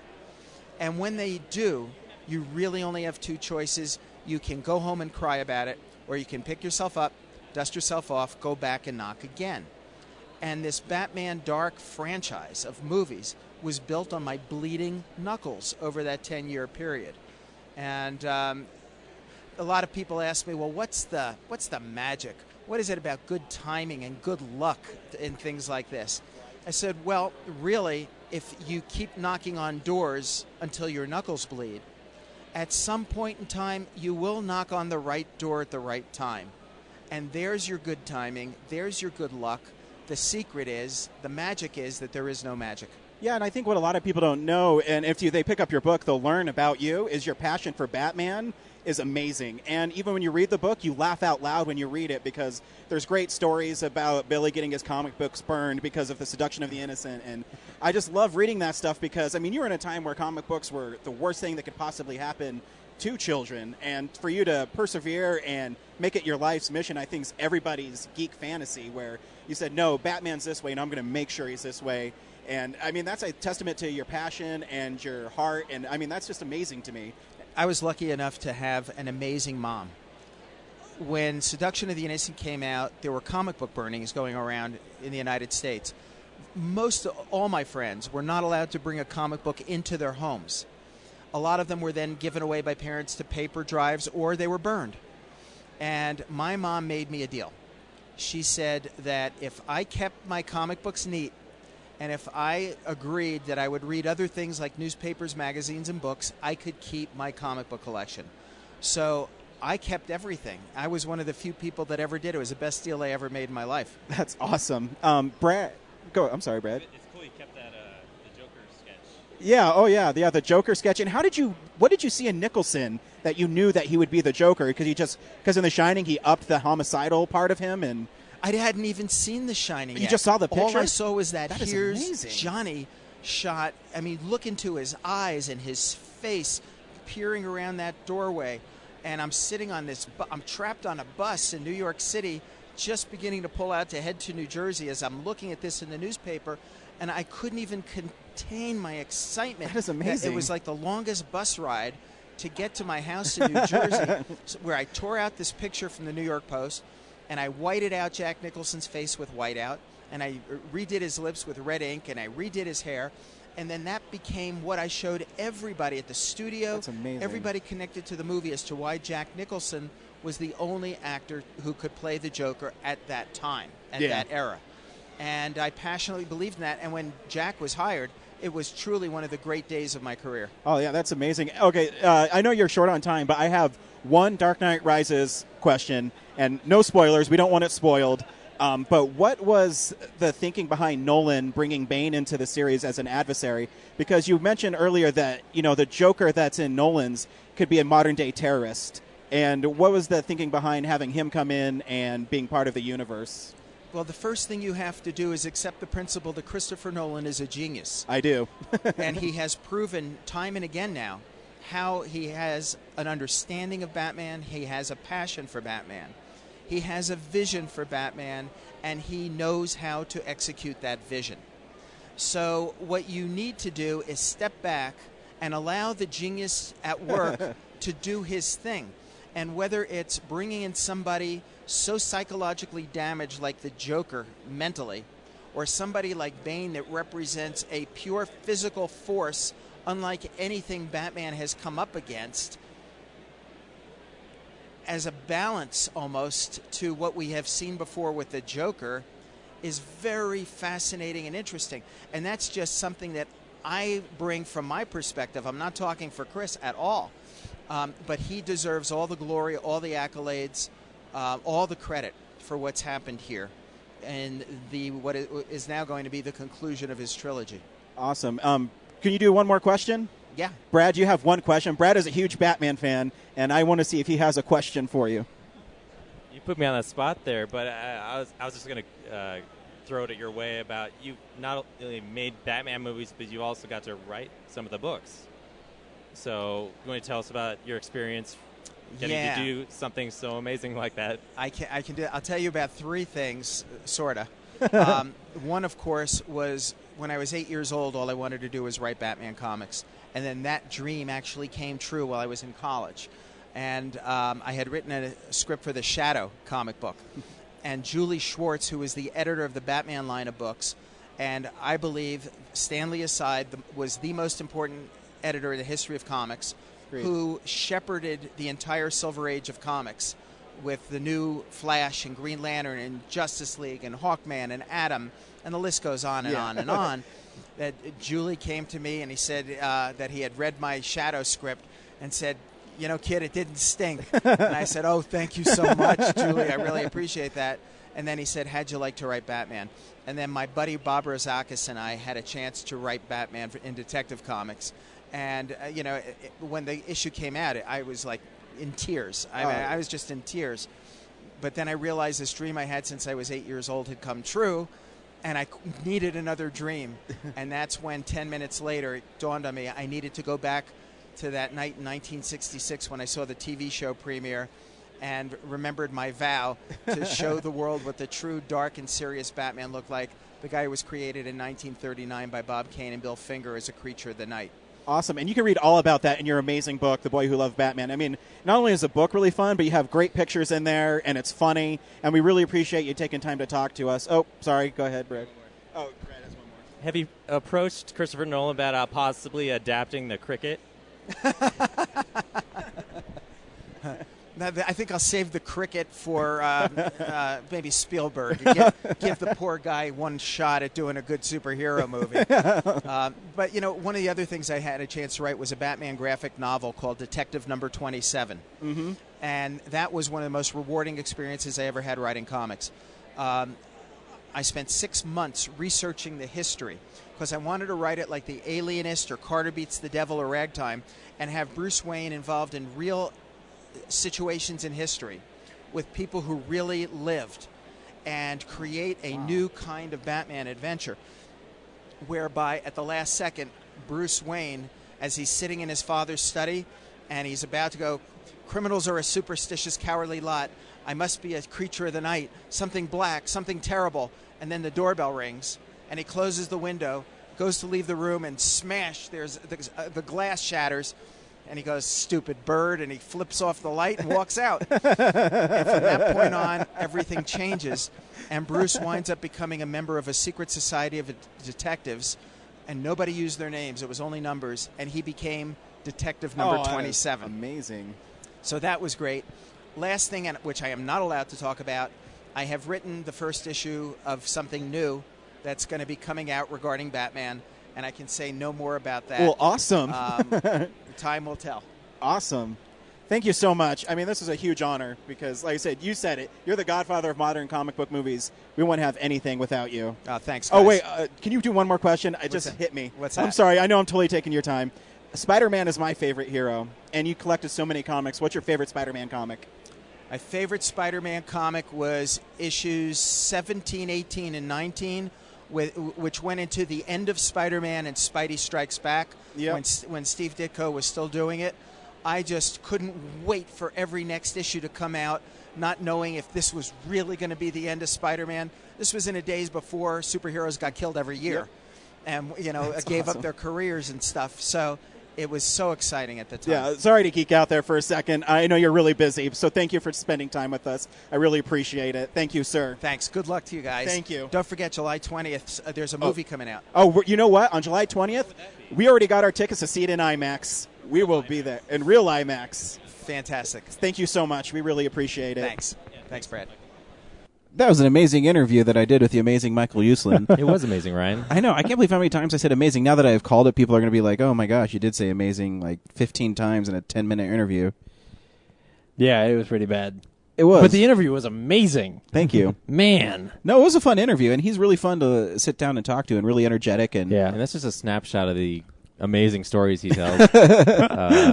If you have, like, we got to see him at the Mile High Comics promoting his book, and then also at his panel, and it's like he covers like his life growing up, and he just tells the most interesting stories, and he's very engaging as he presents them. I agree.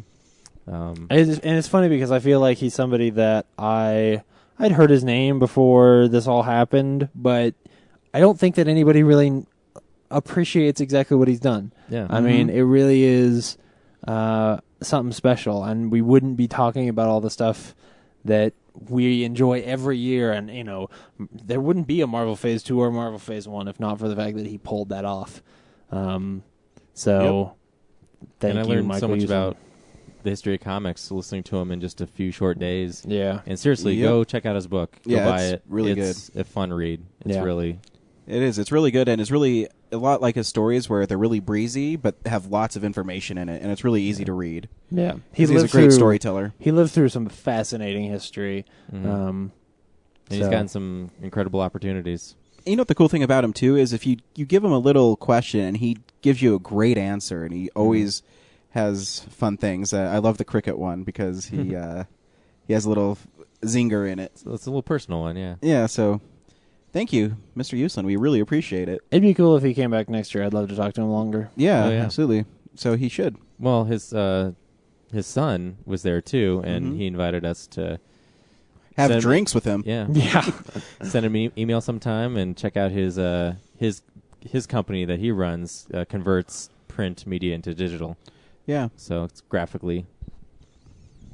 Cool. .com Yeah, it's company. awesome. Yeah. And he was a really nice guy too. While Michael Uslan was signing autographs, he literally talked to us for 10 minutes about.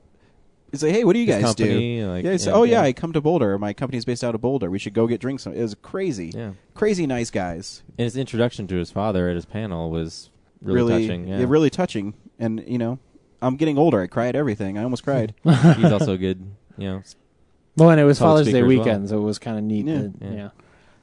So, anyways, we saw this movie's probably going to flop, and it's really sad that it's going to.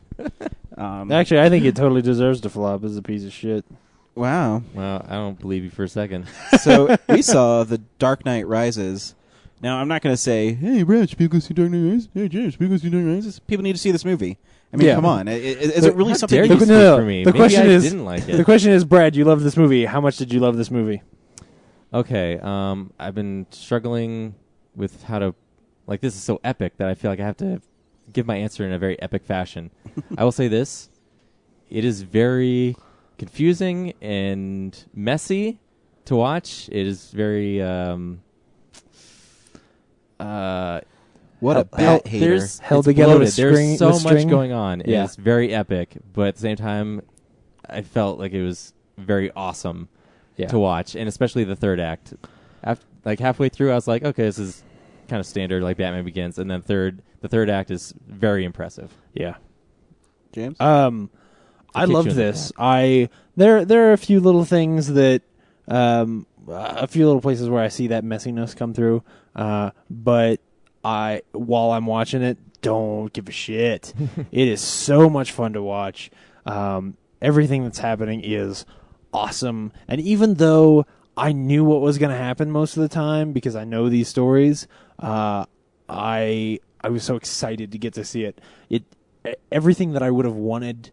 Every time that I thought like the next beat should be this, and it'd be so cool if this were the next beat, that'd be the next beat, and it was fulfilling for sure. Yeah, it was really cool. I'll get into it more. My favorite part actually of the movie didn't happen on the movie screen. Is I was sitting next to my wife, and she was living these moments that I knew they were told in a different way, but I kind of knew were happening. And so it's cool to see my wife's reaction to it. And again, if you have never listened to our podcast before, we spoil the shit out of movies. So after the trailer, if you haven't seen The Dark Knight Rises, go see The Dark Knight Rises. Come back and see if you agree with us or not. And The Dark Knight is a movie that has important reveals, so you don't want to spoil it for you. Yeah, exactly. So hey, here's the trailer. Even if you know these stories from comics, I said here's the trailer. You stop talking.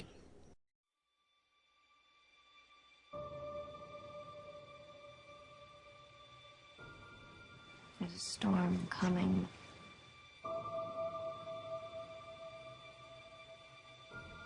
You sound like you're looking forward to it.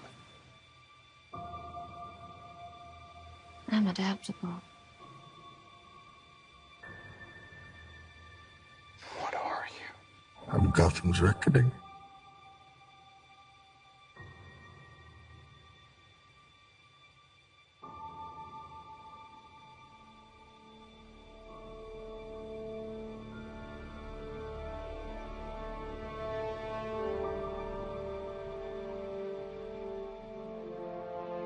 Did they kill him?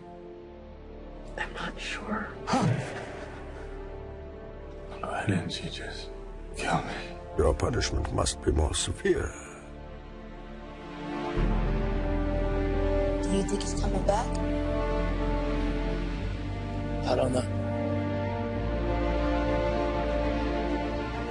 Why would you run, Bane?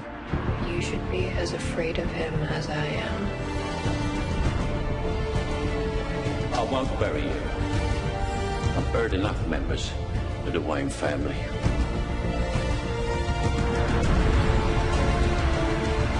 You don't owe these people anymore. You've given them everything. Not everything. Not yet.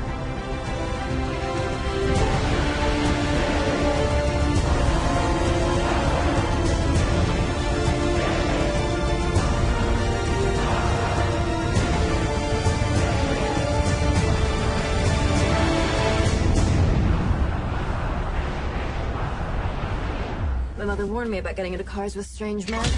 This isn't a car.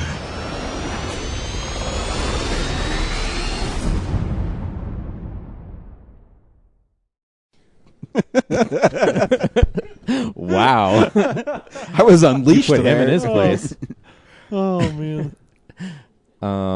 So first of all, I'd like to actually, maybe I'm alone in this, but our audience was actually very nice. Our audience was awesome. Our audience was fantastic. Yeah. I think it took them by a little surprise because there was no There were no trailers at all. no trailers, so people were kind I of. was shocked. It put me in a mumbling. weird place. Yeah. Like, Yeah. getting I don't the movie, I don't like there's no there not lead being into trailers. this. It It just starts. Here you go. Yeah. No FBI warning. Yeah. It just started. And the nice thing was that it doesn't start the way that like Dark Knight does, where it starts on an action beat and is just like tense for the next 2 hours. Like it sort of rolls into what it's doing. So, anyway. The thing I left out of my beginning review is I definitely need to see it again because I don't know about you guys, but I felt like the sound system in that theater was miscalibrated because the music, like, not only was Bane very hard to understand a lot of times, every character, I think, had... I actually didn't have a hard time with Bane because Neither Bane did I. to me sounded Really? like ADR. So Bane Well, yeah, to me, Bane- the audio was already kind of weird. So it was like But there were other characters who would say little things, and I'd be like, It's almost like Bane's mask kind of amplified his voice. Well, it's because they ADR'd him. Oh yeah, I know. I mean, I'm so- guessing that's why he talks that way, though, because it still Yeah. kind of sounds like it's a mechanism. You know what I mean? Yeah. Yeah. He sounds like But he's talking through getting to a the movie, speakerphone. it's 2 hours and 45 minutes. It didn't seem like it was that long. No. It's constantly moving. Yeah. There's There's a like lot no of stuff that they're downtime. doing, and There's I like- mean, there was a point at which I felt like, oh yeah, I've been here for a really long time, but I was hoping I'd only been there for an hour because I was like, I don't want this to end Keep anytime going, soon. keep That's going. for sure. Yeah. I was shocked that Bruce Wayne started off injured. Yeah. Yeah. I thought he was going to get the shit kicked out of him by Bane. Yeah. And that's why he was injured. But he was from Which, his I mean, fights and That happens, but it almost makes it worse that basically just like, well, the stuff that he was doing in the first two movies has really worn on him, and now he's worn out, and so he's almost like he starts, a few steps behind. Like it's not like the Dark Knight that we know from the end of the Dark Knight that is on top of everything. Like he's been out of the game for 8 years. And he has worn like, out. I thought he'd be doing like little like I'll catch this robber thing, like Yeah. scoping out Gotham. No, this he- movie says he hasn't been doing anything. Yeah, he just because he hasn't stopped. needed to. Like since Harvey Dent died, like Gotham has become a nice place. Which was it was fascinating. Like the fact that we don't even see Bruce for a while. And like, one too, because you never picture Gotham that way. To me, Yeah. every time you see Gotham, it's always overrun by crime. There's always something going on, and now it's to see it that it's clean and that there's not as much crime is kind of bizarre. when I you think think opening about it. party, someone states that there's. I think one of the officers states that there's still like little pockets of like like jewelry Yeah. heists and stuff, but nothing Yeah. like Yeah. on an Well, epic scale. they're not trying to be crazy about it, but it's Yeah. not. It's not the like. It's not a utopia yet, but It's not the complete dystopia that it was in Batman Begins. Yeah. And I kind of like that because it means that when I go back and watch The Dark Knight, that choice that he makes at the end is going to have a lot more weight because I will realize like, oh, this is actually going to be impactful. Like this is actually going to help Gotham a whole lot, and I'll understand why he did it. And two, when you think about it, it's really the first superhero movie. I mean, there's it's not some a of superhero them. movie. You know what he means. Comic book movie that a lot of times the hero has fun being the superhero. Yeah. Bruce Wayne did not ever enjoy being Batman. He did it as, vengeance and things like that. And then when that ended and he didn't want to do it anymore, a lot of times they'd carry on, he'd still show up but no, you're right. He just cold turkeyed it, and Yeah. it also made him worse than he possibly could because, part of his being such a recluse is that he didn't train as hard as he did. But when he started training again, he didn't need the brace anymore. He didn't need all that stuff to become Batman again. Yeah. It was awesome. And I love Catwoman. She was not Catwoman in this movie. She was only Selena Kyle. Never Well, referred to as Catwoman. She's got ears. I'm just gonna say that. And they talk about her as a cat burglar. She has a I great think. ass. Yeah, and she's in very tight clothing the whole time, which is nice. But that character was one of the ones that I was most worried about, like having, because it can be sort of a cheesy character, and it can be a lot to ask of an audience to add another character. There's a lot of new stuff in this movie, but she was just so much fun. Especially the first time she jumps backwards out of the window, I was like, holy shit, this is a comic book movie. In a way that the past movies haven't even felt. But like seeing somebody jump backwards out of a window feels like this is Batman the Animated Series, like that was just great. And she also had an interesting arc. Yeah. Where, she was kind of like Catwoman. She's flirtatious, but she's also really dangerous. Yeah. I mean, she set Batman up, just so she wouldn't be killed by Bane's henchmen. And, yeah, it was interesting. It was an interesting take on it. Because I also thought, when you were watching that scene, that it was kind of too easy that Batman made it down there. And that she's the one who locked him into basically an arena with Bane. Yeah. Was really cool. They basically just walked Yeah. through the sewer system. well, and because at that point, like that was right about the time you started to trust her, and that's Exactly. when she They betrays kind him. of pulled the rug out from underneath you. And bad, man. Yeah, and that was one of my favorite parts. The fight was awesome because I love now sometimes when they take away music in fights and just make it all about the punching and the kicking and it wasn't quick cuts. No. It was long shots of like I don't even know how he did it, but it just felt heavy. Yeah, it wasn't like, Bane stylized. feels it was just so like, heavy. It was just real. Yeah, you know, especially in the fight later. Man, oh man. Like, But- when Bane first gets his mask a little bit cut later on, and he just gets furious. Like the punches against Batman felt like, he's beating the shit out of Batman. You know. But if you watch though, when he broke his mask, Bane lost all cool, and he was not hitting Batman. Yeah. Instead of being the calculated brute physical force he was Right. in their first meeting, he started over. I don't know. He was getting swinging. furious. It was- Yeah. So Batman used that against him. But there's a great. As I mentioned, my wife earlier, I loved when he picked up Batman and put him over his head. I'm like, oh my god, he's gonna. Here it Here it comes. He's Yeah. gonna break his back. And Nightfall number. I forget which one it is. 16. It was 12. And 12, 11. It's 11. It's 11. And he or 12. doesn't really break his back, but he dislodges a vertebrae. He dislodges a vertebrae. Um, But he's bent over his knee, and my wife gasps and puts her hand over her mouth, and I was like, that is so cool because I mean. To me, that's an awesome fanboy moment, but Yeah. for someone who experiences that for the first time, to see Batman literally broken and It almost feels like the three of us got robbed because we knew exactly what we were about to see like, before it I didn't happened. think it was going to happen, and but she, as soon as like that camera moves up and he's in, like, is this it? Yeah, Is he going to do it, or is I he mean, just toss him and- aside? No, Yeah. no. And the way Yeah. he picked him up, was, yeah, and the shot was like, "I'm gonna bring you down on my knee." Yeah. and you just The only thing missing knew. was like the crack, crack, crack, crack. Yeah. word balloon, whatever. Yeah, it would have really been a betrayal if Michael Euston had let them put in word balloons there. Yeah. So then the part that actually my favorite part of the movie was when Batman was put in the prison that Bane in quotation marks escaped from. The kind of like a Lazarus pit. The Lazarus pit. He used it as the Lazarus pit as a metaphor because Ra's al Ghul, is He's immortal. That's his mortal. He goes in Lazarus pit. He comes out and he's Crazier, but less. lived less for 600 dead. years. So they used that. How could they do that in the real world? And it wasn't Ra's who. God, I always mix up. It wasn't Ra's or Ra's who came out. It was Bruce Wayne came out, and he was more determined than ever. And that's my favorite shot in the movie is Bruce Wayne standing heroic and ready to come back. Yeah. But here's my problem. Like, first of all, we should ask the medical expert if you get your vertebrae dislodged and then set. How long did this finale last? Like 30 days? No. There was a shot on the TV. It said day 84.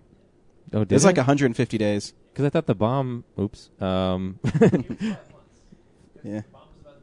The bomb was ticking for 5 months. Yeah, because they said that in the I thought it was like thing. They 30 said days. it was gonna eventually leak. I guess. Yeah, in like 5 months. whenever it died down, which was going to take about 5 months, that's when it was going to blow up, whether they hit a button or not. Well, okay, so if he it had was at the 84 end of 5 days in a prison with no medical facilities, just a rope and some hanging.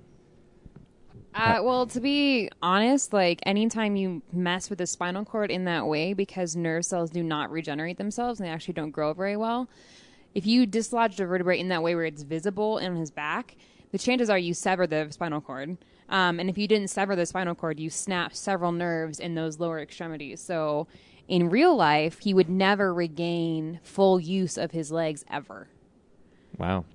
But this is Batman, and I don't care what my wife just said. I Bruce still Wayne love is- Batman. Bruce Wayne is such a badass that his nerves Yeah. regenerate. That's And what we just learned. He had accelerated healing factor like Wolverine.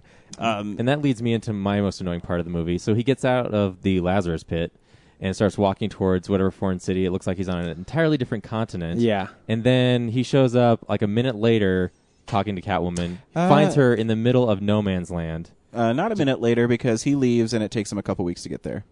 But it doesn't translate that like that. No, you're right. Like It- the whole movie moves so fast. Yeah. Like it feels See, like I got it. It was like How a come scene I- away. And that was one where I was willing to forgive it because basically, like, next they show us the scene with Selena Kyle, and then it's just like, okay, Batman's here, so this is what's happened. The one that bugs me he is just finds her in the middle of this huge city all of a sudden. yeah. The one that bugs me is that there's a subplot Maybe she's wearing earlier. her pearls. There's a subplot earlier regarding it's sort of how Batman gets drugged back into all of this because Catwoman is stealing his fingerprints for these other people. And we don't really know like who this guy is who's hiring her or what his involvement is with Bane, and it doesn't try to set any of that stuff up.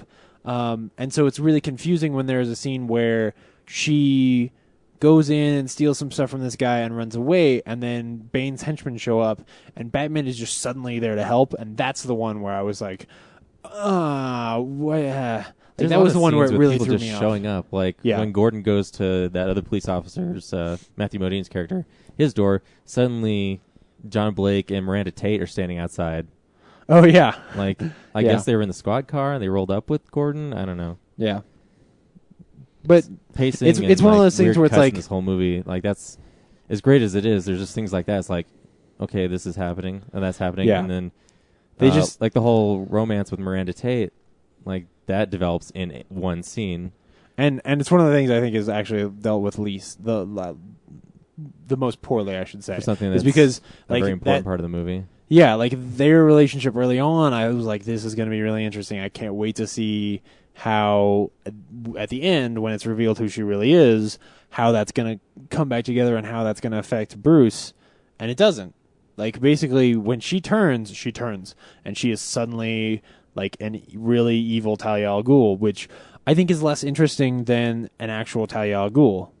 If she were involved in it, but not necessarily the most evil, but at the same time, if you do that, then it takes away from the Ra's al Ghul immortality thing. I don't know. I don't know if I just added the stuff in my head or something, but to me, through the whole movie, she really wanted to meet Bruce, and she really wanted to see him. Like everyone said, "Oh, she's really lovely. You should meet her." Yeah. And so, to me, she was using Bruce to gain his trust. So when she did turn on him, he would never expect it. He would never expect her to do it.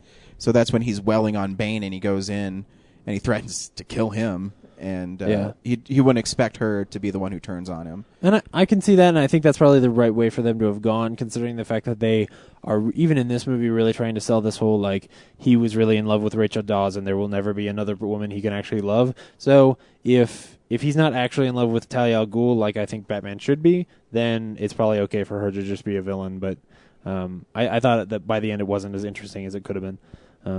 But still, man, the last hour or 40 minutes or so is just amazing.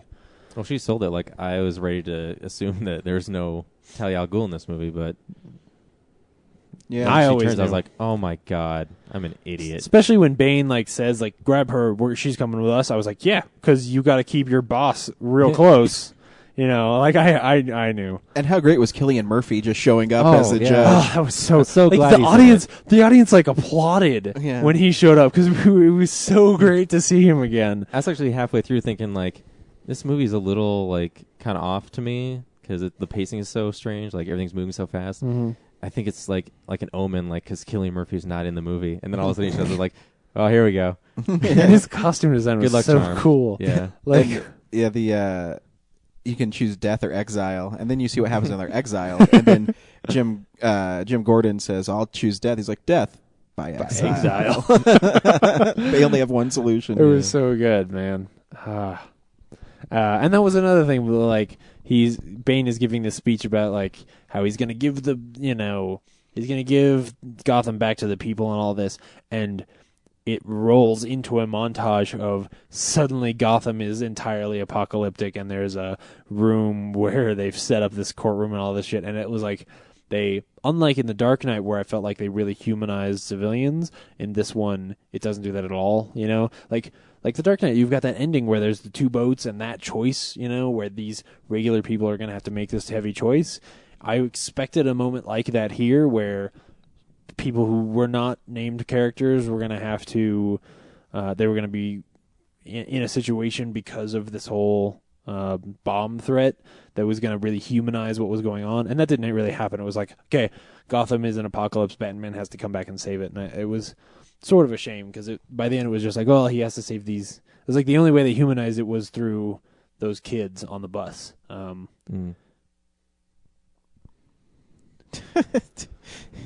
No, yeah, you guys pick up and keep talking. But you were the one talking. You just I wanted to make sure it wasn't my yourself. mom wondering where I am at 6 o'clock in the morning. I'm sorry. And then the ending was really cool. Because I always said Robin was in the movie. Which is still a little weird because, like, in the comics, he's not named Robin. No, but in who the movie, cares? they say, like, his but real name is... Anyway. I'd rather not have a circus boy show up as Robin. Yeah, I think that this origin story is cooler than any of the Robin origin stories. Yep. So, yeah, look forward to that. And it's... I mean, they haven't said anything like they're actually going to make that another movie as a sequel to this.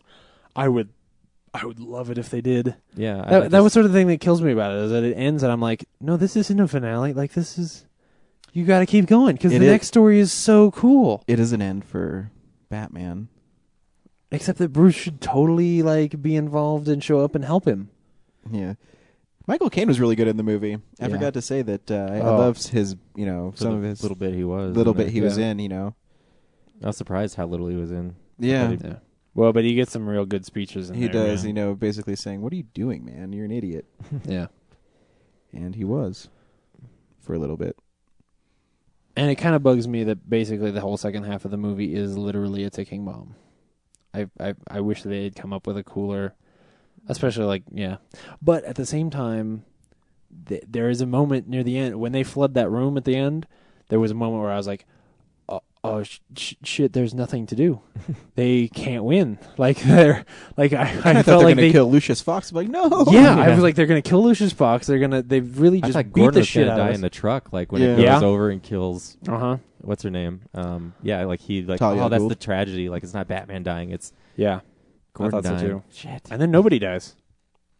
Spoilers, but nobody dies in that movie, which is crazy. Well, the villains maybe. Well, the villains. Actually, a lot of people. This was something I wanted to talk about, and then of course what happened at the beginning of the podcast makes it a little bit different. But one of the things that does bother me about the movie is there's the scene where Bane goes into Wall Street, and it's not Wall Street, it's Gotham Wall Street, whatever that is.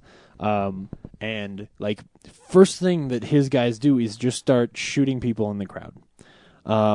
And it was disturbing when I saw it, and this is obviously before we knew what happened in real life. But there was something about the way it was shot. It was just so in your face, as like, here are some terrorists. They walk it into a room and started shooting people, and they do it more than once. And usually they shoot into the crowd and then start shooting their guns in the air. And it was so. Like that kind of stuff happens in movies, but usually the way it's handled doesn't feel as real as this. And so I'm going to say what I said about Dark Knight, which is that this movie is a rated R film, I think. No, I don't think so. They cut away. There's a lot of action in the movie, and gunplay that's like cut away. It feels very weird to me. Like, I kind of need to see some of those violent resolutions to some of the scenes. Otherwise, I feel like it's purposely just like, oh, this shot needs to be PG-13. We need to make this PG, and like this stuff that I feel like my brain needs to. I think that there are some of those things that they cut in. away from because of what they do in those shots that I'm talking about. That if they had given you the more violent resolutions of like, watching Bane break a guy's neck, that then they would have had an R for sure. Oh yeah, easy. So I think that they cut away in those moments so that they could have other moments that were also really violent and disturbing. And I'm just saying, like, it bothered me. This is not to say that anything of what happened was because this movie is violent or that violence in movies causes these things to happen. I'm just saying it bugged me for sure. Well, And see, plus- to me, it's who's the character of Bane is. I mean, he doesn't care. No one's making a point. Like, Yeah. this isn't the Joker playing games. This is the guy who's like, I have a plan, and You're right. I'm You're not right. gonna. I think it was just something about the way it was shot that honestly, when it happened in the movie, I was like, You weren't settled. Well, yeah, I because was. hopefully you're not, settled for Bane. You don't want to. You want to be unpredictable. Yeah, and I mean that's too why I think Nolan's villains work so well, is Scary. because they don't do the Bond villain thing. But It's I feel like A and B. maybe it's just that I'm used to when they want to do that in a movie, they will build tension the way that The Dark Knight does, rather than just showing bad guys killing people. And I don't know, it bothers me, and I guess it should, but I think it bothers me in a way not in a storytelling way. It bothers me in a movie making way. So How convincing are the special effects in this movie? Very great. Yeah. The only time that it was ever waxy was Catwoman on a motorcycle rolling over, and I was Yeah, like, when it rolled that's CG. sideways. Yeah. Yeah. Still wasn't bad. And only though. once, Yeah. only once at the end, it was like, that was a little weird. But Yeah, better than that. It was awesome. when all of the bat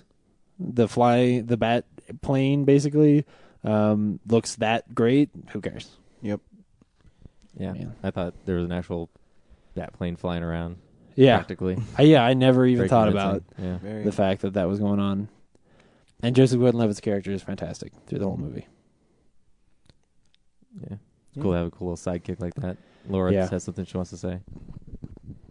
So I think I mentioned this earlier to you guys, but like I honestly feel like those of us like me who know nothing, like I've watched the Tim Burton Batmans, but I think I got a lot more out of it than you guys did personally. I thought it was amazing. Remember at the end of the movie, Ryan was like, "You didn't know that like Bane breaks Batman's back," and I was like, "No." It's like, "You didn't know that one chick is that guy's daughter?" I was like, "No, I didn't know that." Like it was like, I don't know. I was on the edge of my seat the whole movie, and it was awesome and super thrilling. That's it. Awesome. That's so cool. I envy you. I really do. wish I was you. I know. Going in cold. Well, it's like somebody who gets to watch Star Wars for the first time. You know. So my hypothesis was pretty mostly damn close. Yeah. Especially that moment when he calls the bat plane the Bat, and I was like, yeah, there's Brad. Well, they call it the Bat in like all the production notes and stuff. So. Oh, really? Yeah. Oh, okay. Yeah, See, I didn't know it that. wasn't really a secret. I always thought like, well, no, the bat plane is called like the bat compliment. plane. Yeah. But and you know like. You were wrong about the like underground fans of Batman being that it was just the cops. Yeah, it was just they the were cops, literally yeah. underground. So I like how they treated the symbols as like markers for like they weren't. Yeah. It's Remember who Batman Batman? It stands was just for. like we're checking off this part of the street. Yeah. Yeah. Like Batman's checked this part, but like the rebel police are Batman and that also and it's I in white chalk, so who is really the White Knight of Gotham? And I also liked the fact that Ra's al Ghul was an apparition of Batman's stress. I love that he showed up though. That scene when he Liam just, Neeson's so cool. though kind of cut weird. Like when it all of a sudden happened, I was like, okay, I'm pretty sure that the way you cut this, it's got to be a dream. But it was just like, hey, he's here. Not to me, because remember, in Batman Begins, he enters the same way. He does, He comes out of the darkness and into the light. It was more about the way it was cut together, not the I swear I saw a different fucking movie than you guys. I love the movie. I know. I'm just you guys are saying all these like parts. I'm like, no, I'm pretty sure that worked well. Maybe I'm just Yeah, like I really got to see it again because also we were like really close. Like I thought we had great, like the perfect IMAX seats, but I think we were probably a little too close. I wish I was back maybe 2 rows. So like it's a lot to take it because this is such an epic movie. There's a lot to watch. Yeah, and the sound was off to me. So and I should say I can't that wait to see it again on like a regular screen. You should, if you have the opportunity, you need to see this on IMAX. Oh yeah. That said, IMAX is definitely amazing. The sort of unfortunate thing about it is that because he doesn't shoot like it's not always that an entire scene is an IMAX. Sometimes like an establishing shot will be an IMAX, and then the scene won't be, or the next shot won't be, and then the next establishing shot will be, and it can go back and forth between IMAX pretty often. And unfortunately, the non-IMAX stuff is not as crystal clear on a big IMAX screen. So I'm sure that on a regular screen it's going to look amazing, and I can't wait for that. Yeah, every time it switched, there's like a little like lens blur like it was changing. Yeah, but still amazing, and the IMAX stuff is so good, so good. Anyways, you can find us realnerdspodcast.com. You can email us directly, realnerds@gmail.com. You can follow us on Twitter, real_nerds. You can call us 720-6nerds5. What am I missing? Twitter? Tweet? No, I said tweet. Whatever. Like us on Facebook. We're just the Real Nerds Podcast. You can find us anywhere. Yeah. Real Nerds Podcast. On the internet. Go Next on week, internet. Find us, Real Nerds Podcast. Next week, we are seeing The Watch. Oh, we are? Yeah. Oh, maybe I'll go on It has vacation. been chosen. It has been chosen. That's the only thing coming out, isn't it? I think so, yeah. So, until next week, bye. Bye. Until next week, same bat time, same bat podcast. Nice.